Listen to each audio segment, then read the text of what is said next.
Singapore's miracle, from malarial swamp to global financial hub in 50 years. Section 1. The Hook, the impossible nation. Look at this. This is not New York. This is not London.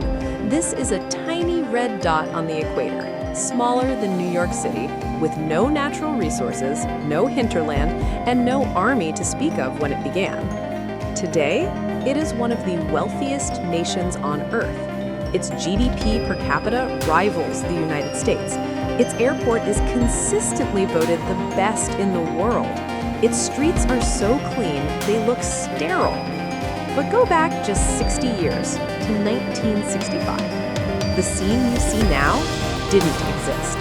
Instead, there were malarial swamps, open sewers, unemployment was 14%, illiteracy was rampant, and politically, the country didn't even exist. On August 9, 1965, Singapore was not celebrating independence. It was mourning expulsion. It had been kicked out of Malaysia. The Prime Minister, Lee Kuan Yew, wept on national television. He wasn't crying tears of joy. He was crying because he believed he had just sentenced his people to death. How does a nation go from a death sentence to an economic superpower in a single human lifetime? The standard story tells you it was hard work, strategic location, and good governance. But that is the sanitized version. That is the brochure. The real story is far darker. It is a story of ruthless engineering. It is a story of trading liberty for security. It is a story of a man who looked at a population of diverse, conflicting ethnic groups and decided that democracy was a luxury they could not afford. There is a mystery hidden inside this miracle, because while the bank accounts grew, something else was lost. And as we look at the modern world where democracies are struggling and autocracies are rising, the Singapore model is being watched closely by leaders in Beijing, Riyadh, and beyond. But here's the question you need to keep in mind while we unravel this history. Was the price worth it? And more importantly, is the bill finally coming due? Section 2. Setting the stage. The geopolitical trap. To understand the miracle, you must first understand the trap. In 1965, Singapore was a heart without a body. It was a port city severed from its natural hinterland, Malaysia. Surrounded it were giants. To the north, Malaysia was unstable. To the south, Indonesia was under Sukarno, who was actively confronting Singapore in a low-level war.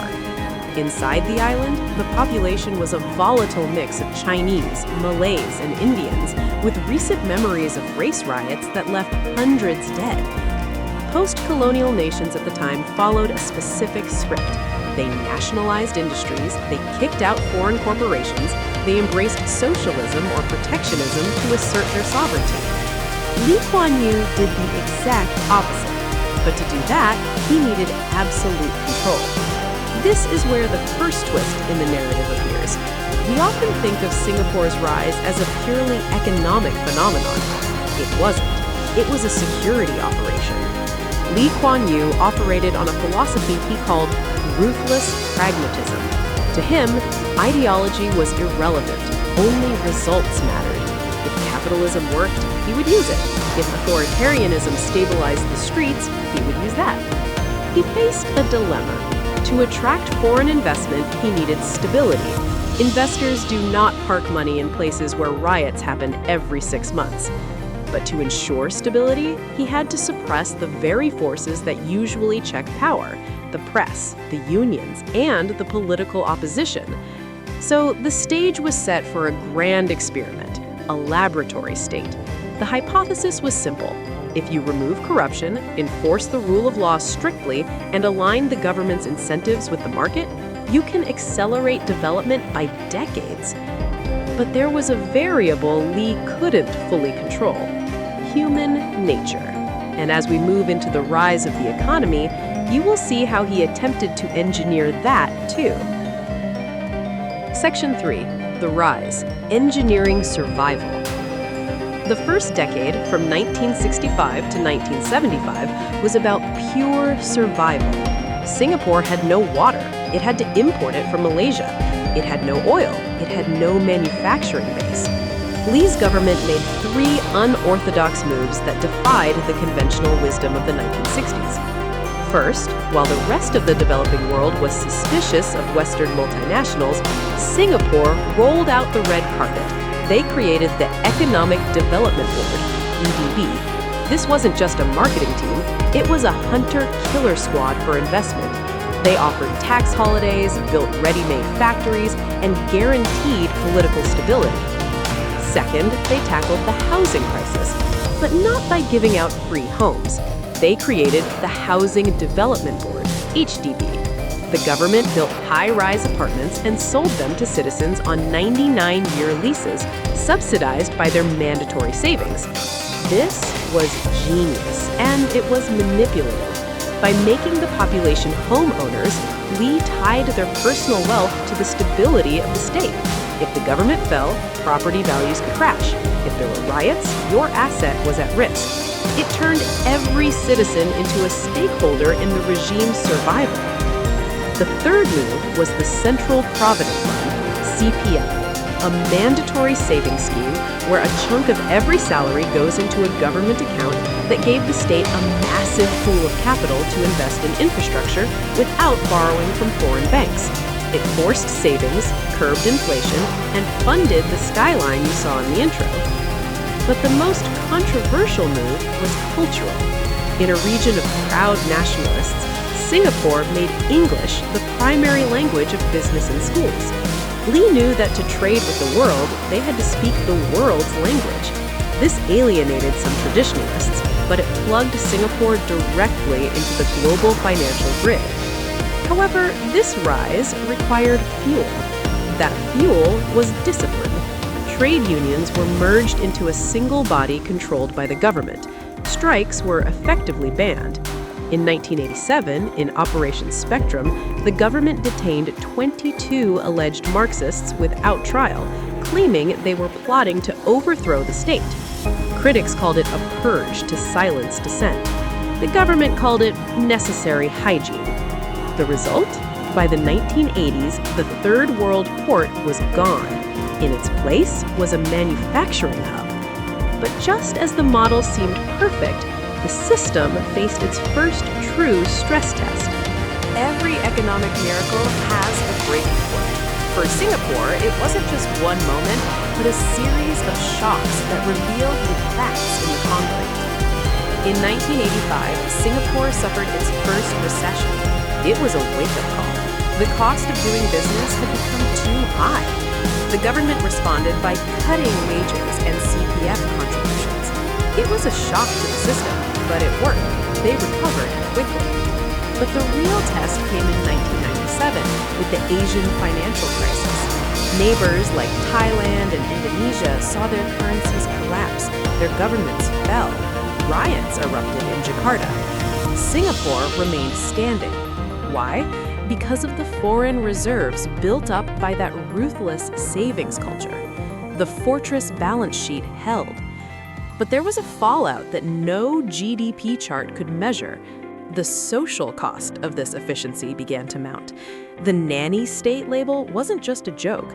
Chewing gum was banned to keep the trains clean. Caning was instituted for vandalism. Littering carried heavy fines. The pressure cooker environment created a society that was incredibly safe, but incredibly stressed.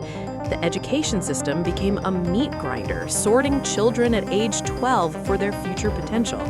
The cost of living skyrocketed, driven by the very success of the economy. And then there was the issue of freedom. In the 2000s, as the internet grew, the government had to adapt. They couldn't censor everything, so they shifted from hard censorship to soft power. Defamation lawsuits were used against political opponents. Media ownership remained tightly linked to the state. The most dangerous fallout, however, was demographic. The very success of the economy led to a collapse in birth rates. Women were educated and working. They didn't have time for large families. the engine of the future, the population, was shrinking. This led to the phase of the story that many economists find most fascinating: the failed fixes. Lee Kuan Yew believed that intelligence was hereditary. In the 1980s, he launched the Graduate Mother Scheme, offering tax incentives for women with degrees to have more children, while discouraging less educated women from having large families. It was a public relations disaster. It was seen as elitist and eugenicist. It failed to boost birth rates. So they tried fix number 2, import labor. To keep the economy growing, Singapore opened the doors to millions of foreign workers. This kept the GDP numbers high, but it created social friction. Locals felt priced out of their own housing market. The trains became overcrowded. The unique culture began to dilute. In the 2011 election, the ruling party suffered its worst ever result. The Singaporean dream was fraying. The promise was, we give up some freedom, you get rich. But when getting rich became difficult and the cost of living became unbearable, the social contract was questioned. This brings us to the modern parallel. Today, leaders around the world look at Singapore not as a democracy, but as a corporation. China's leaders have sent thousands of officials to study in Singapore. They admire the ability to plan 50 years into the future without worrying about the next election cycle.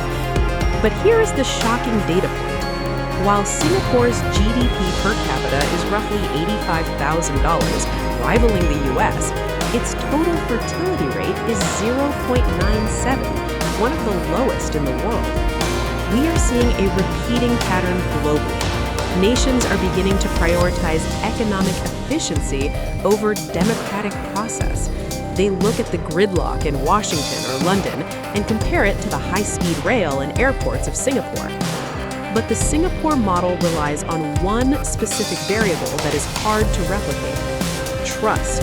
Singaporeans generally trust their government to be competent and uncorrupt. In other nations, authoritarianism usually leads to kleptocracy, not a miracle. When you remove the checks and balances in a corrupt system, you don't get Singapore, you get Venezuela. Section 6, Conclusion, the 3 takeaways. So, what is the verdict on the Singapore miracle? It is not a fairy tale. It is a case study in trade-offs. As we close this file, there are 3 clear takeaways you need to understand about the modern world. Takeaway 1. Stability is a product, not a given. Singapore proved that law and order can be manufactured, but it requires constant maintenance. It requires a government that is willing to make unpopular decisions for long-term gain. In your own life or business, ask yourself, are you prioritizing short-term comfort or long-term stability? Takeaway 2. Incentives drive behavior. The CPF, the HDB, the tax structures. Singapore didn't ask people to be good citizens. It structured the economy so that being a good citizen was the most profitable choice. When you want to change a system, don't change the rhetoric, change the incentives. Takeaway 3. The human element cannot be fully engineered. Despite all the planning, the birth rates collapsed. Despite the housing, the inequality grew. You can build a perfect city, but you cannot easily engineer a happy society. The pressure of perfection creates its own form of dysfunction. Here is the warning. Lee Kuan Yew passed away in 2015. The system was built around his intellect and his authority. The question facing Singapore today is, can the machine run without the architect? As the world becomes more volatile, the temptation to adopt the Singapore model will grow. We must ask ourselves, how much of our freedom are we willing to trade for a clean street and a full bank account? And when the economy turns, who do we blame? Singapore is a miracle, but it is a fragile one. It proves that a nation can rise from a swamp in 50 years, but it also reminds us that nothing built by man is immune to decay. If you found this deep dive into the mechanics of power and economics valuable, there is more to uncover. We analyze the hidden systems that shape our world every week. Click the video on the screen to watch our breakdown of the Chinese economic bubble and subscribe to join the conversation.